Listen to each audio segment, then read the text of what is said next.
They say every warrior is born twice. Once, when they open their eyes to the world. Again, when they learn not to close them in the face of pain. I was born a second time in silence. Silence so profound, it seemed to scream within me. It wasn't a death or an awakening, but something in between, as if time stopped to observe me. In that instant, I understood that true strength is not revealed in attack, but in the stillness that precedes it. The human mind is an invisible battlefield, and few realize that and not in the open field, that the war is truly decided. There is an ancient ritual in Japan called Shikan-Taza, the act of simply sitting. Too simple to be taken seriously, yet it is the most difficult forge a man can face. Sitting and remaining still is the most challenging gesture there is, because it forces the warrior to confront his most intimate enemy, self. The body obeys, mind rebels. It whispers, argues, provokes, tries to escape. The silence, which many imagine to be empty, is, in fact, an arena. Every thought that arises, sword raised against you. When I began this journey, I also believed that strength came from movement. I thought that mastering the body was mastering destiny. I fought against everything that challenged me, old, hunger, fear, hate. But each victory I achieved over the world distanced me from self. I didn't realize it, but the stronger my body became, the more my mind filled with noise. Glory is an addiction disguised as purpose. Feeds the ego, dries up the soul. And it was this thirst that led me to lose everything I thought I controlled. That morning the sun rose behind the mountains and the field was still shrouded in mist. I faced an opponent who knew no fear, and yet I considered myself invincible. The metallic sound of swords cutting through the air seemed to echo the pride that guided me. But pride is blind. A single thought, an almost imperceptible distraction. Blade hesitated. That was enough for his blow to strike me with the precision of one who harbors no doubts. I fell to the ground, and the world fell silent. There was no pain, only the weight of the mistake. Lying on the cold ground, there stood something no master had ever told me. Defeat, truest mirror of soul. It reveals everything success hides. As the blood flowed, I felt it wasn't my body that was but my own understanding. The sword failed because the mind failed. The body acts, but it is the mind that guides it. The mind was divided between wanting to win and fearing to lose. This division is the origin of all weakness. The shame was profound. Not because of the fall, but because of the emptiness that followed. For the first time I realized I wasn't fighting real enemy, but the fear of not being. That's the biggest mistake of the modern warrior, thinking the battle is external. Everything that happens outside is merely a reflection of inside. And when the inner self is at war, no battlefield of peace. It was in this state that I began to hear the call of silence. It didn't come as a voice, nor as a revelation. It was just a feeling, the desire to stop. Not out of cowardice, but out of weariness from the search itself. I had chased the sound of steel for years. Now, something within me yearned for stillness. I decided to climb the mountains. I carried no map, no objective. I only wanted to find the point where the mind falls silent and awakens. The trails were steep, the cold biting, the wind merciless. With each step I felt my body emptying of the weight of haste. At the top I found a simple temple, almost invisible among the rocks and the mist. There lived a master of frail appearance but of unwavering presence. He didn't seem like a man, seemed like an ancient tree, rooted in a time I didn't yet understand. I waited for him to give me instructions, teach me mantras, techniques, hidden secrets, but he only looked and said, "Sit down," nothing more. No gesture, no explanation, just that dry, disarming order. For a moment, I felt anger, then fear, finally curiosity. I sat before him and time began to dissolve. Minutes became hours, hours became echoes. No words were spoken, only the sound of my breathing and the restless pulse of my mind trying to understand. The silence was so dense it seemed to have form, and to realize true teaching wasn't in the words but said. The master didn't teach me how to master silence. He let me drown in it until I learned that moment, understood that power lies not in doing ...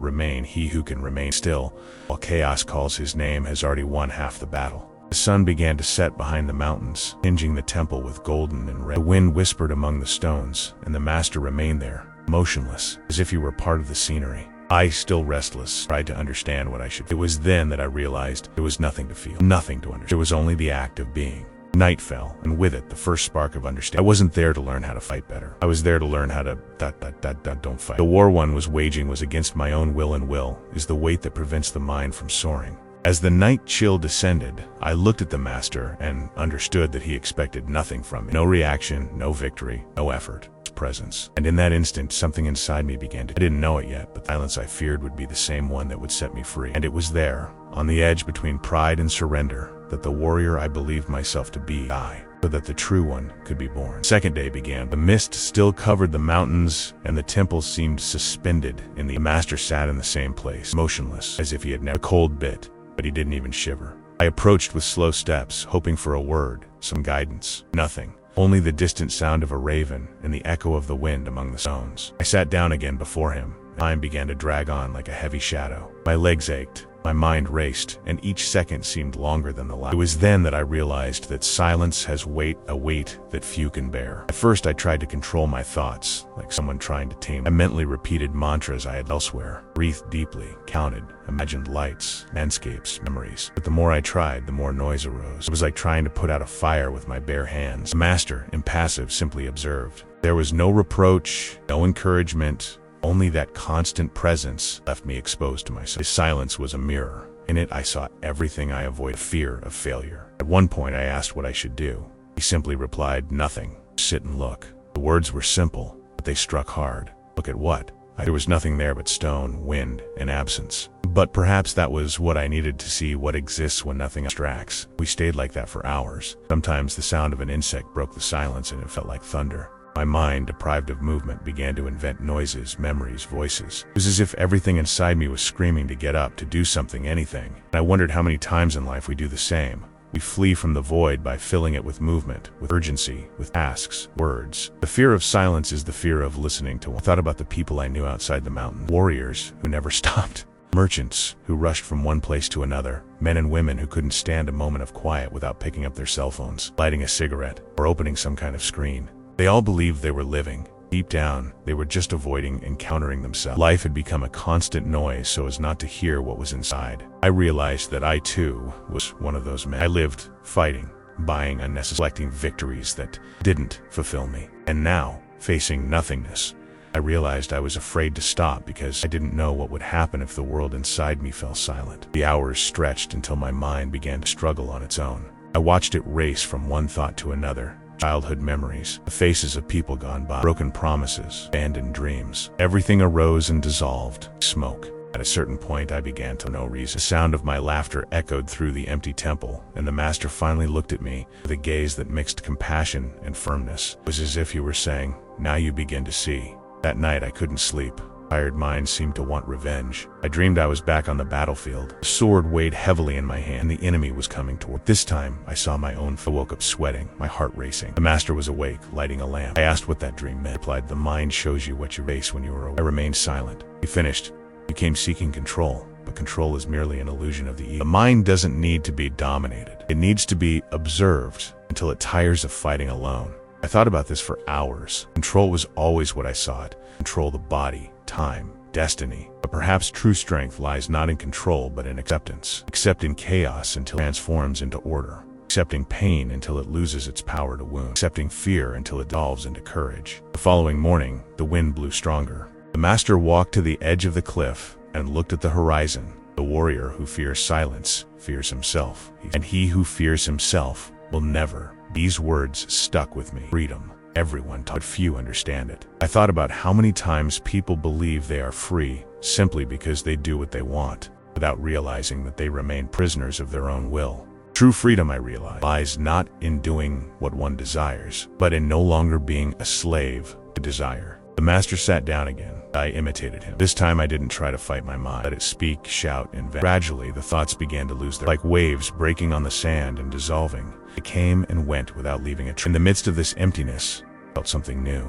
It wasn't peace nor joy, simply presence. My body breathed on its own. Time seemed suspended, and for the first time in a long time, there was nothing left. The master opened his eyes and observed me for a moment. Then he said, now, begin again. The phrase was simple, but it sounded like a challenge. To begin again, not as one who returns to the past, but as one who is born again, without the weight of memories, without the pride of victory, without the fear of loss. At that moment, I understood that the training was not about learning something new, but about unlearning everything that prevented me from being self. As the sun rose, I realized that silence was no longer an enemy. A clean mirror where I could see what had always been there, hidden beneath layers of noise. And it was that morning that a truth formed within me like a firm and unchanging whisper. The warrior's path is not to fight against the world, it is to remain still until the world bows before silence. On the fourth day, the silence began to acquire a voice. It was a soundless voice, clear as the clash of two blades. The mind, once rebellious, now seemed tired of resistance. The body sat up,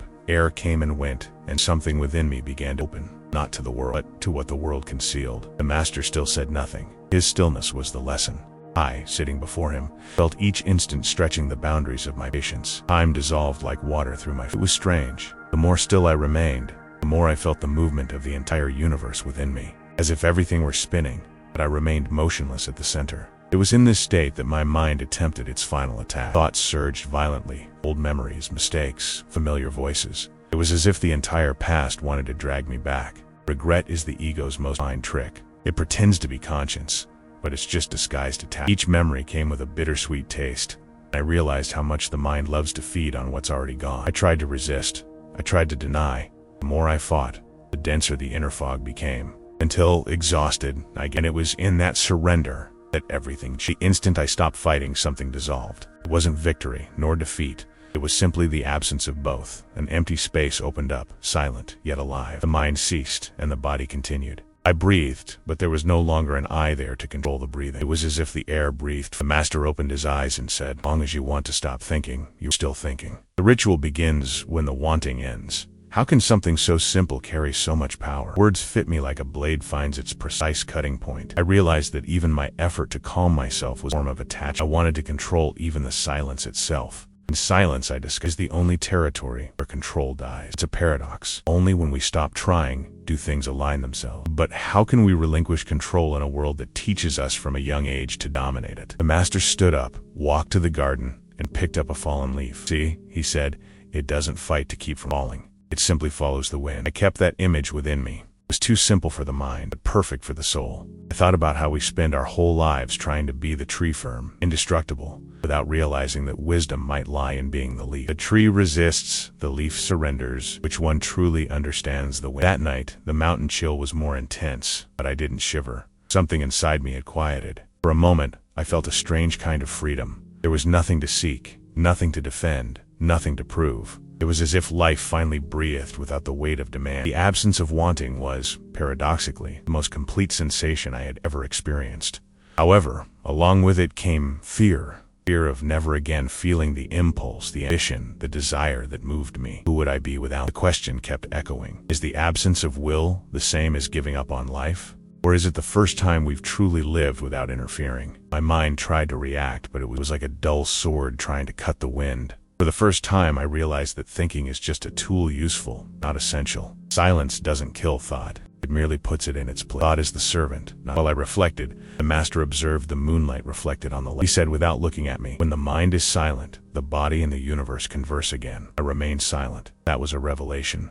I realized that instinct is not something wild as we usually believe, but pure intelligence, the language of life speaking through us when the interference of the ego ceases. It is not blind impulse, it is consciousness without noise. It is doing without the I. I thought about people who are always living it. Deep down, everyone knows there's something wrong with so much movement, but they're afraid to stop. Stopping is dangerous because silence doesn't forgive. It shows what's broken. It shows what we try to forget. Maybe that's why the world, not because everyone wants to arrive, but because nobody wants to themselves. And what if man's greatest enemy isn't time, nor destiny, but his own inability to remil? The master approached and placed the leaf in my hand. The leaf doesn't think, feels its purpose, lives in the moment, and surrenders when the time. Man, however, wants to decide even the wind. I looked at him and asked, "How can I live without wanting?" He replied, "You don't need to stop wanting. You just need to see the wanting happen without confusing yourself." These words stayed with me all night. To look without confusion, see desire, fear, doubt. I thought about how many times in life we act without realizing, how many decisions we make just to escape discomfort. The mind hates discomfort, but discomfort is the gateway. It is what separates those who seek control from those who seek awareness. When dawn arrived, something within me was different. The air seemed lighter,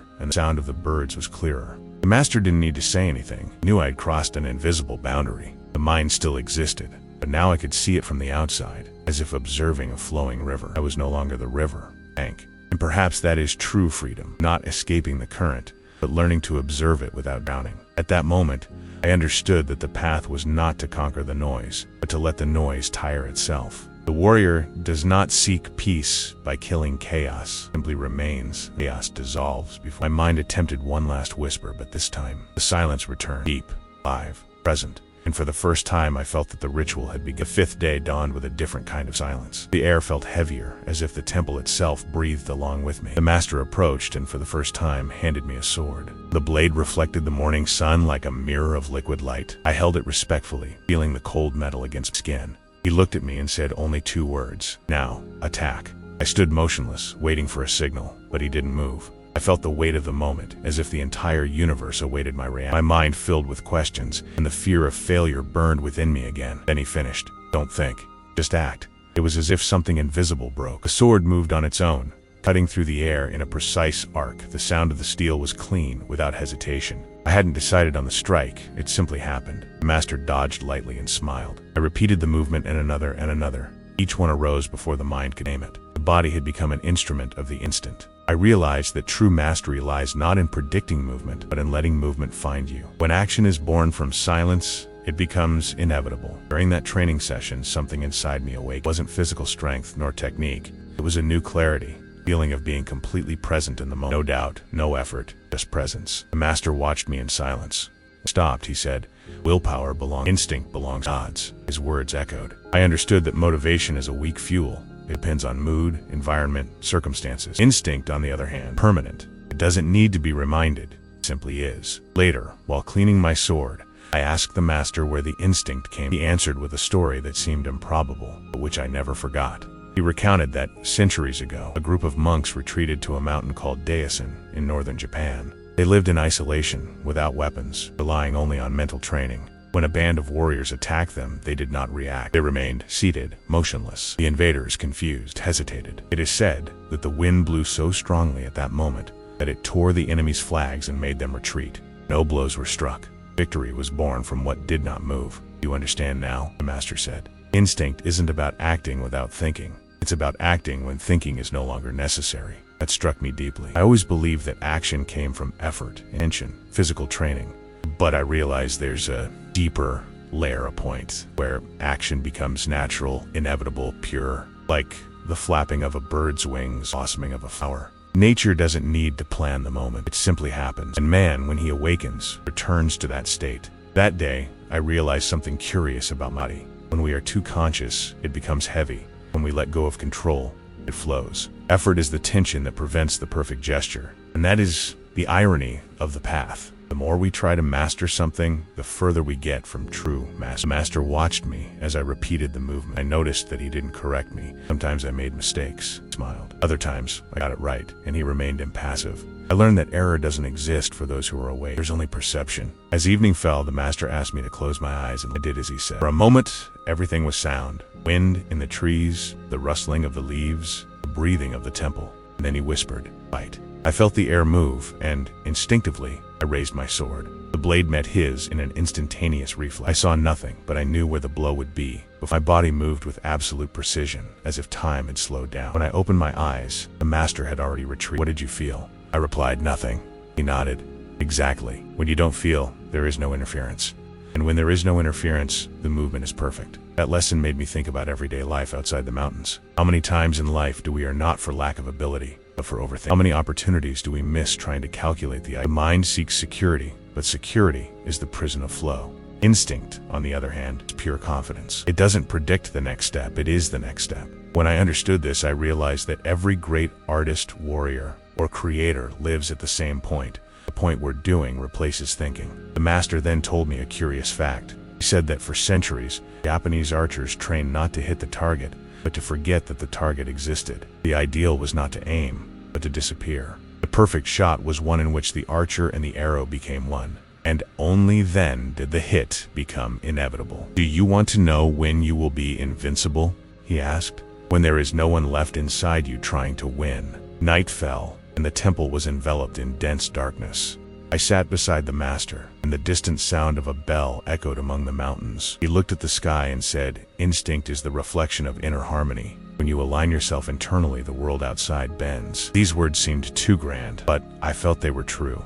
The warrior who knows instinct does not fight for victory, but the sword is not a weapon, it is an extension of soul. Before leaving, the master told me something I'll never forget. "You train to move the sword, but one day, you'll realize it's the sword that moves you." And in that instant, everything made sense. The training wasn't about strength, but about trust. Trusting the void, Trusting the silence. Trusting what remains when desire disappears. Instinct isn't a miracle, the result of total surrender. As the wind blew through the cracks in the temple, I realized there was no more hurry, no doubt, no fear. My mind was still, body light, and my sword silent. Everything was in its place. For the first time, I understood what the master had meant from the beginning.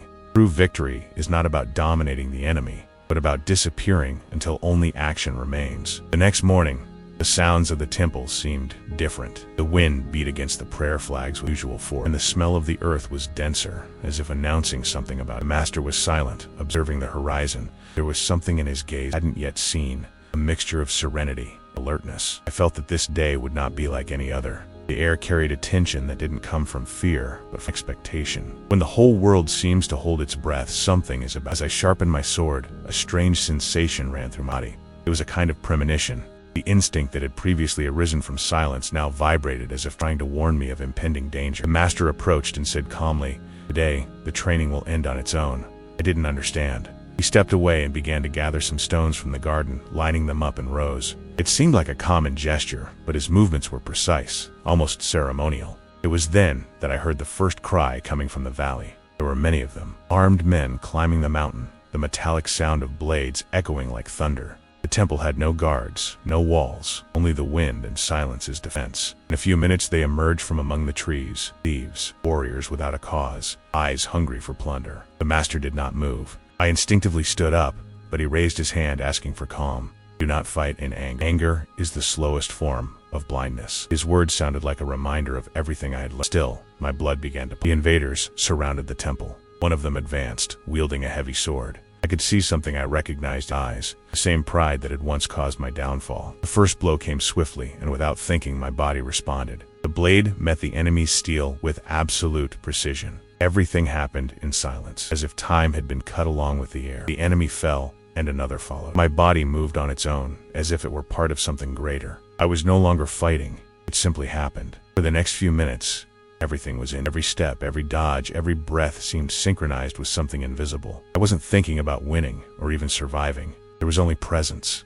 The sound of combat was distant, muffled, as it came from somewhere else. I saw the master watching, motionless, same serene gaze as always. When the last invader retreated, exhausted and wounded, the wind blew again. Silence returned, cutting through the air with the same force as a sword. I was panting, my hands gripping the grips firmly, but without anger, without fear, without exaltation, just emptiness. The master approached and placed his hand on my shoulder. You fought without wanting to fight. Now you're free. These words pierced my body like fire. For the first time, I understood what he had been trying to teach me from the beginning. The fight is not to destroy, it is to reveal. The external enemy only awakens what is already dormant within us. And when the mind quiets down, even combat transforms into meditation. The sun began to set, tinging the temple red. The bodies of the invaders lay stretched across the road, and one of the survivors, wounded, looked at me in astonishment. He seemed unable to understand how he had lost. There was no anger in his eye, only confusion. I approached and gave him water. The master watched me in silence. Why do you help him? He asked. I replied, because today's enemy is a reflection of yesterday's. I have already fought against the same ignorance that motivated him. The master nodded. Then you have learned. The sword only cuts what has not yet been understood. During the night, the temple remained silent. The fire burned slowly in the center of the courtyard, and I watched the flames dance with the wind. Each crackle seemed to tell an ancient story. I thought about how the world is made of repetitions, the same mistakes, the same searches, same pains. Man struggles against what he doesn't understand and suffers because he tries to control what he can never dominate. The master sat beside me and said, "Instinct is the ultimate form of faith. It is believing in what needs no explanation." I kept thinking about how many times in life instinct has tried to guide me, and I ignored it because I trusted my mind too much. The master then told me something that surprised me. He said that when he was young, he was also a warrior. He fought in dozens of battles and won them all. Until the day he killed a man, he felt nothing. Neither glory nor remorse, only empty. At that moment he dropped his sword and climbed the mountains. I realized that I no longer fought for purpose, but out of habit. Habit, when it blinds, worse than ignorance. This struck me deep. Perhaps we are all fighting battles that no longer have meaning, simply because we don't know what to do when the war is over. The wind picked up, stirring ashes from the fire. The master looked at me and said, "You came this far because you wanted to control the silence. Now the silence controls you." I smiled, not fully understanding. He continued, "The difference between the common man and the warrior is simple. The The common man reacts to chaos. The warrior observes it until the chaos dissolves. That morning, I looked at the sky and saw the stars reflected in the blade of the sword. Each point of light seemed like a fragment of my own consciousness. I understood that the true battle was never against other men, but against the noise that dwells within. When that noise disappears, the whole world seems to breathe in harmony. The temple was intact, the master was serene, and within me, no longer in. Before dawn, the master told me, "Tomorrow, the training ends. After that, the world will call you again. But remember, you must not conquer it. You must remain." I closed my eyes and listened to the sound of the wind passing between the stones. The same sound I had heard since the first day. Only now it didn't disturb me. The same wind that once swayed the leaves now seemed to move the entire universe with it. It was then that I understood the true meaning of the path. The warrior does not fight to survive, but to remain conscious while everything around changes. And in that instant, sitting before the fire, I realized that the war had ended, not because the danger had passed, but because, within me, there was nothing left that needed to be overcome. The final dawn in the mountains arrived silently, without haste, as if time itself wished to bid farewell. The temple was shrouded in a golden mist, and the sound of the wind rustling through the trees seemed like a prayer. The master remained seated, motionless, the same figure that had accompanied me first day. Something about him was different. Perhaps it was I who finally saw what had always. I sat before him, feeling the cold ground beneath my legs and the icy air touch my face. There was no more tension, no expectation, only presence. After long minutes he spoke, "The training is over. Now, the true path begins." For a moment I didn't know what to answer. Part of me expected a new instruction, a final lesson, but the master added nothing more. He stood up and began walking towards the forest. Ceremonial gesture, farewell, only the sound of footsteps fading among the leaves. I followed him with my eyes until he disappeared into them. It was at that moment that I understood. The master was never someone outside of me. He was the reflection of the consciousness I had been hearing. He guided me inward, to the point where presence becomes master and the mind bows. From that point on, everything became clear. Silence wasn't the end of the road, it was the beginning of a way of life. I understood that the true Japanese ritual, Shikan-Taza, isn't limited to sitting in a temple. It begins the moment the world tries to move you, and you choose to remain. When the mind wants to react, and you simply observe. When fear appears, breathe. This is the practice that transforms will into instinct, remaining conscious even when everything around you is in turmoil. It's not escape, it's mastery. It's not resignation, power. I began walking along the trail that descended the mountain. With each step I realized how much my mind wanted to return to thinking, planning, remembering. Now I saw it as if it were a river. I was the bank. I didn't need to interrupt the flow, just observe. And perhaps that's what everyone seeks without realizing it. A way to live without getting lost in thoughts that never stop. As I descended, I noticed how life outside the temple is also a training ground. Traffic, the work, the people, the noise, all of this is part of the same exercise. The practice is not in isolating oneself from the world,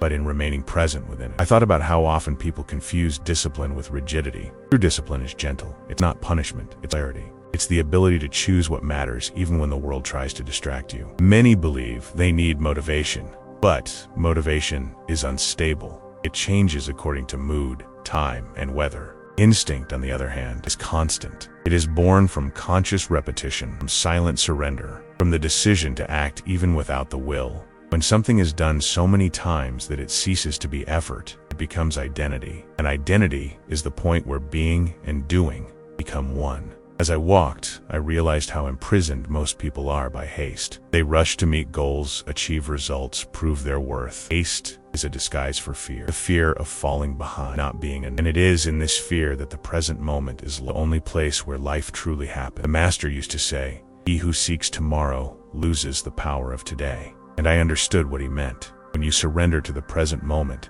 time ceases to be the enemy.